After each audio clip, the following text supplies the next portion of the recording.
5 seconds. Start. சட்டமன்றத்தில் தொழில்துறை குறித்த மானிய கோரிக்கையின் மீது ஓர் உறுப்பினர் பேசியதாவது: தலைவர் அவர்களே, நான் இந்த விவாதத்தில் கலந்து கொண்டு சில கருத்துக்களை கூற விரும்புகிறேன். முதலாவதாக, புதிதாக தொழில்களை துவக்குவதை நாம் எல்லா வகைகளிலும் ஊக்குவிக்க வேண்டும். மற்ற மாநிலங்களை பொறுத்தவரையில் இவ்வாறு தொழில் துவங்குகிறவர்களை ஊக்குவிக்கும் வகையில் அரசாங்கத்தின் சார்பில் கடன் கூட கொடுக்கிறார்கள். அப்படி அரசாங்கம் கொடுக்கிற கடன் தொகைக்கு 3 ஆண்டு காலத்திற்கு வட்டி வசூலிக்கப்படுவதில்லை. உதாரணமாக, மகாராஷ்டிர மாநிலத்தை எடுத்துக்கொள்ளுவோம். அங்கே அரசாங்கம் 25,000 ரூபாய் கடன் கொடுத்து ஒருவர் புதிதாக தொழில் துவங்கினால் 3 வருஷத்திற்கு வட்டியே கட்ட வேண்டாம் என்ற நிலை இருக்கிறது. இதனால் அங்கெல்லாம் சிறு தொழில்கள் நிறைய வளர்கின்றன என்பதை நான் சுட்டிக்காட்ட விரும்புகிறேன். அம்மாதிரி நிலைமைகளை தமிழகத்தில் நமது அரசாங்கமும் பின்பற்றினால் நலமாக இருக்குமென்று கூறிக்கொள்ள விரும்புகிறேன். அடுத்து, தொழில்களில் 2 பிரிவுகள் இருக்கின்றன. ஒன்று அரசாங்கமே நடத்துகிற தொழில்கள், மற்றது தனியார் நடத்துகிற தொழில்கள்.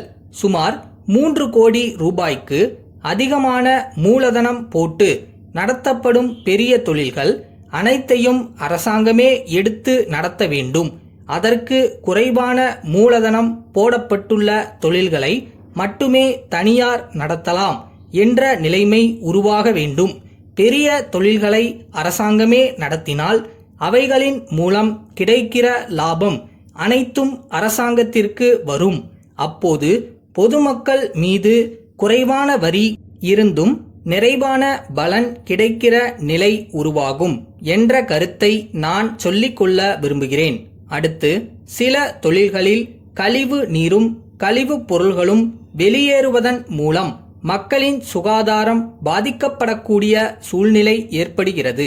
குறிப்பாக சர்க்கரை தொழிலிலும் தோல் பதனிடும் தொழிலிலும் கழிவுநீர் வெளியேற்றம் அதிகமாக உண்டு. கழிவு நீரை சுத்தப்படுத்த ஒவ்வொரு தொழிற்சாலையும் அதற்கென்று இருக்கிற ஒரு சாதனத்தை வைக்க வேண்டுமென்று அரசு ஏற்கனவே கட்டளையிட்டிருக்கிறது. அத்தகைய சாதனங்களை நிறுவாவிட்டால் அந்த தொழிற்சாலைகளின் உரிமம் ரத்து செய்யப்படும் என்றும் அதற்கு ஒரு கால அவகாசம் கொடுத்திருப்பதாகவும் மாண்புமிகு உறுப்பினர் அவர்கள் குறிப்பிட்டார்கள். ஒவ்வொரு சாதனத்துக்கும் 1 லட்சம் ரூபாய் செலவாகும் என்றும் தொழிற்சாலைகளின் சொந்தக்காரர்களால் அதை எப்படி வைக்க முடியும் என்றும் கேட்டார்கள். இதற்கு எப்படியாவது அரசாங்கம் தீர்வு காண வேண்டுமென்று சொன்னார்கள். என்னை பொறுத்தவரையில் அரசாங்கமே ஒவ்வொரு தொழிற்சாலையிலும் இத்தகைய சாதனத்தை வைக்க வேண்டும். அதற்குரிய தொகையினை 5 அல்லது 10 வருஷ காலத்தில் தவணை முறையில் அந்த தொழில் அதிபர்களிடமிருந்து வாங்கிக் கொள்ள வேண்டும் என்ற நிலையை அரசாங்கம் உருவாக்க வேண்டும். அடுத்து, தோல் தொழிலை பொறுத்தவரையில் மற்ற மாநிலங்களை விட தமிழகத்திலேதான் அதிகமான தோல் உற்பத்தி செய்யப்படுகிறது. அந்த தொழிலில் நல்ல ஆதாயம் இருக்கிறது. அரசாங்கமே தோல் உற்பத்தி செய்யும் தொழிற்சாலையை 8-10 இடங்களில் துவக்கினால் அதனால் நல்ல ஆதாயம் அரசுக்கு கிடைக்குமென்று சொல்ல விரும்புகிறேன். கடைசியாக ஒரு கருத்தை மட்டும் சொல்லி முடித்துக் கொள்ளுகிறேன். மருந்துகளை தயாரிக்கும் தொழிற்சாலைகளை நம்முடைய அரசாங்கமே ஏற்றுக்கொள்ள வேண்டும். மருந்துகளை தனியார் உற்பத்தி செய்தால் அவர்கள் தங்கள் இஷ்டம் போல் தரத்தை மாற்றக்கூடும். மருந்துகள் எப்போதும் ஒரே தரமுள்ளவையாக வர வேண்டும். மருந்துகள் உயிரை காப்பாற்றக்கூடியவை.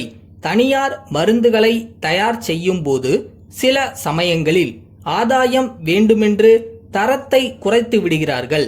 மருந்துகள் எப்போதும் தரமுள்ளவையாக இருக்க வேண்டும்.